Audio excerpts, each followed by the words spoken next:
अस्सलाम वालेकुम। कैसे हैं आप लोग? ठीक हैं।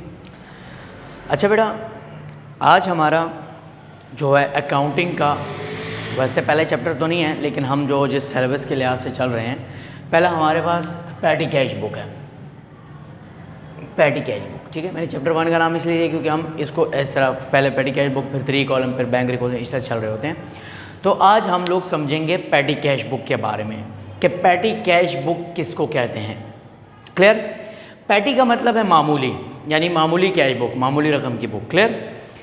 अच्छा, सबसे पहले मैं आपको एग्जांपल दूंगा, उसके बाद इसकी तरफ आएंगे तो आप लोग क्लियर हो जाएगा। देखें, आप लोग जब न्यू कंपनी स्टार्ट करते हैं तो कंपनी में बहुत सारे अकाउंटेंट्स होते हैं। तो होता ये है कि सीनियर अकाउंटेंट जो कंपनी का मैनेजर होता है, सीनियर अकाउंटेंट पैटी कैशियर को बुलाता है, जूनियर अकाउंटेंट को, उसके साथ मीटिंग करता है, उसको ये कहता है कि भाई कल को ये ना हो कि मेरे यहाँ गेस्ट आ जाए और आप उनके सामने मुझे बोलो कि भाई मुझे पैसे दे, मैं फ़लाँ चीज़ ले आऊँ, तो इंसान बुरा लगता है ना। तो सीनियर अकाउंटेंट जूनियर अकाउंटेंट को पहले से कुछ मखसूस रकम दे देता है, कहता है कि भाई ये लो पैसे 5,000 या 10,000, और साथ में पैटी कैश बुक भी दे देता है कि भाई आप पूरे महीने में जो जो अखराजात करोगे वो इस पैटी कैश बुक में रिकॉर्ड करोगे और महीने के एंड में आके आप मुझे हिसाब दोगे कि मैंने कितना खर्चा किया है, इतना कितना बकाया रह गया, जो भी है। फिर मैं आपको जो आपने खर्च किया वो मैं आपको दोबारा दे दिया करूँगा। ये करने के बाद अब क्या होता है, अब जैसे कंपनी स्टार्ट होती है तो जूनियर अकाउंटेंट जो जो अखराजात करता होगा वो पैटी कैश बुक में लिखता होगा। अच्छा, पैटी कैश बुक में हमारे पास कुछ मखसूस कॉलम्स होते हैं। देख लेगा, petty cash book is use to record small amount of payments. Petty cash book इसलिए यूज होती है स्मॉल अमाउंट ऑफ पेमेंट्स के लिए। It is prepared by junior accountant. ये कौन तैयार करता है? जूनियर अकाउंटेंट तैयार करता है। अब इसमें हमारे पास कुछ कॉलम्स होते हैं। पहला कॉलम होता है हमारे पास कन्वेंस का। कन्वेंस कहते हैं आमदोरफ्त के अखराजात को। जैसे एक एग्जांपल दे देता हूँ, जैसे कंपनी में गेस्ट आ गए और सीनियर अकाउंटेंट कहता है कि इनके लिए ऑटो ले आओ, रिक्शा ले आओ, यानी कि टैक्सी ले आओ। तो आप वो जब लेकर आएंगे, आप जो उसका किराया देंगे वो आप लोग कन्वेंस के कॉलम में लिखेंगे। यानी कि जो भी आमदोरफ्त के अखराजात हो गए, आप किसी काम के सिलसिले में सदर जा रहे हैं या किसी काम कुछ चीज़ें लानी है, तो आप लोग जो अपना कन्वेंस के पैसे देंगे तो वो आपके कन्वेंस के कॉलम में आएंगे। टैक्सी फेयर बेटा किराए को कहते हैं, ठीक है। बस fair, rickshaw fair, train fair, तो जो भी ये अखराजात होंगे वो आप लोग कन्वेंस के कॉलम में लिखेंगे। क्लियर? दूसरा कॉलम होता है उसमें ट्रांसपोर्टेशन का। ट्रांसपोर्टेशन में सामान को एक जगह से दूसरी जगह ले जाने के अखराजात रिकॉर्ड किए जाते हैं। कार्टेज बेटा वो जो हाथ गाड़ी होती है, जैसे आप लोग सदर वाली साइड में देखें, वो जो बंदे सामान रख के रेडी में लेकर जा रहे थे उसको कार्टेज कहते हैं, ठीक है। Bull cart, donkey cart, camel cart, इसमें सामान इधर से उधर ही लेकर जाते हैं ना।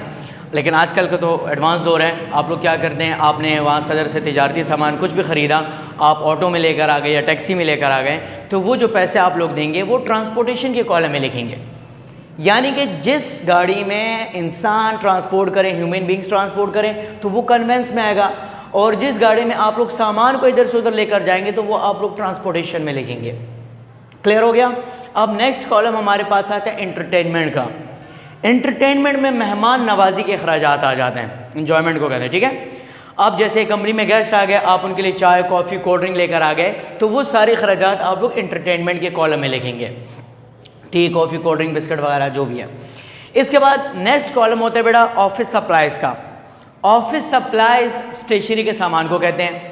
अब जब आप ऑफिस में कोई स्टेशनरी का सामान लेकर आएंगे तो वो सारे अखराजात आप लोग ऑफिस सप्लाइज़ के कॉलम में लिखेंगे, जैसे pen, pencil, rubber, paper, ink etcetera जो भी है।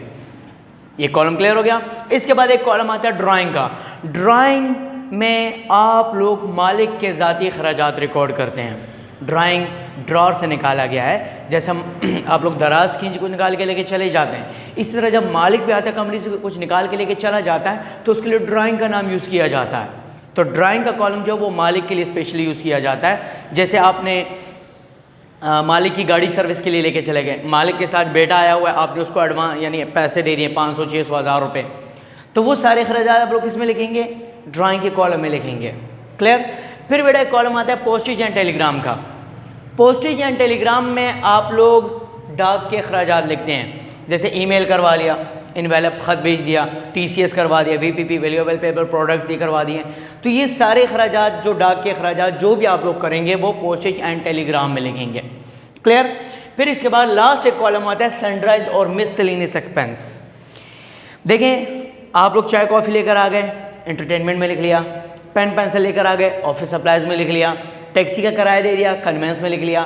तो अब ऐसे अखराजात जो इनमें एडजस्ट ना होते हों, जैसे आप लोग कंप्यूटर रिपेयर करने के लिए लेके चले गए, इनमें तो नहीं ले सकते ना, तो आप लोग दीगर अखराजात सनराइज मिससेलेनियस में लिख लेंगे।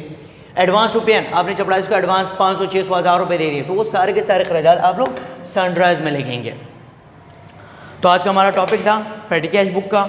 आज का जो मैंने टारगेट था, मैंने आप लोगों को कॉलम समझाने थे इस लेक्चर में। इंशाल्लाह बेटा नेक्स्ट लेक्चर में मैं आप लोगों को इसका क्वेश्चन कराऊंगा कि पेटी कैश बुक का क्वेश्चन कैसे सॉल्व किया जाता है, वो तरीका हम सीखेंगे। क्लियर बेटा। तब तक के लिए इजाज़त चाहता हूँ। ओके, अल्लाह हाफिज़।